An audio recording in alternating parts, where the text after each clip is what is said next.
지난 5월에 전격 성사된 2차 남북 정상회담이 중단 위기에 놓였던 북미 정상회담의 불씨를 살려냈습니다. 3차 정상회담은 싱가포르 선언의 이행 순서를 놓고 북미 간에 벌어진 긴장을 끝내고 합의의 빠른 이행을 촉진하는 기회가 되어야 합니다. 이를 위해 정부는 남북 정상회담 준비만이 아니라 미국과 주변국에 대한 적극적인 평화 외교에 나서야 할 것입니다. 저는 지난 취임 1주년 기자회견에서 올 가을 정상회담과 국회회담의 동시 개최를 제안한 바 있습니다. 여야 국회의원들이 함께 방북단을 구성하여 1차 남북 국회회담을 열어야 할 것입니다. 우리 국회와 북의 최고인민회의가 만난다면 남북 간 협력의 속도는 유례없이 빨라지며 우리 정치 안의 분단선 또한 곧 허물어지게 됩니다. 국회의장님과 정상회담을 준비하는 정부에서는 남북 국회회담 개최를 적극적으로 검토해 주시기 바랍니다. 9월 정상회담의 성공적 개최로 올해 2018년이 한반도 영구 평화 실현의 첫 해가 되도록 정의당도 적극적으로 노력하겠습니다. 한 가지 더 말씀드리겠습니다. 안점순, 최덕래, 김복득, 올해 우리 곁을 떠난 일본군 위안부 할머니들의 성함입니다. 평생에 한을 풀지 못한 채 세상을 뜨셨습니다.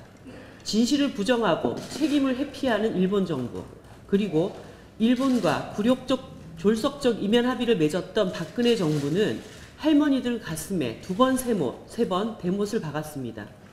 하지만 이 잘못된 합의를 비판한 현 정부 역시 올해 1월 달에 국민 앞에 약속했던 후속 조치 이행에 적극적으로 나서지 않고 있습니다.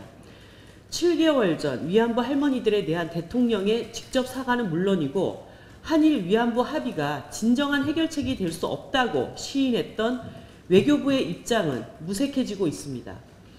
오늘은 6번째 맞이하는 일본군 위안부 피해자 기림의 날입니다. 정부는 올해부터 정부 기념일로 격상시켜서 행사를 치르기로 했습니다. 격산된 위상만큼 역사의 아픔을 힘겹게 짊어온 위안부 할머니들의 고통을 헤아리는데 적극적인 자세로 나서야 합니다. 무엇보다 잘못된 합의에 따라 만들어진 화해치유재단부터 즉각 해산해야 합니다. 화해치유재단은 피해자 의사를 반영하는 노력 없이 일방적으로 설립됐으며 특별히 벌이는 사업도 없으면서 운영비로 매달 2,750만 원을 지출하는 등 존립 근거와 존재 이유를 상실한 단체입니다. 심지어 그 운영비마저 일본 정부가 굴욕적으로 던져놓은 10억엔에서 축내고 있습니다.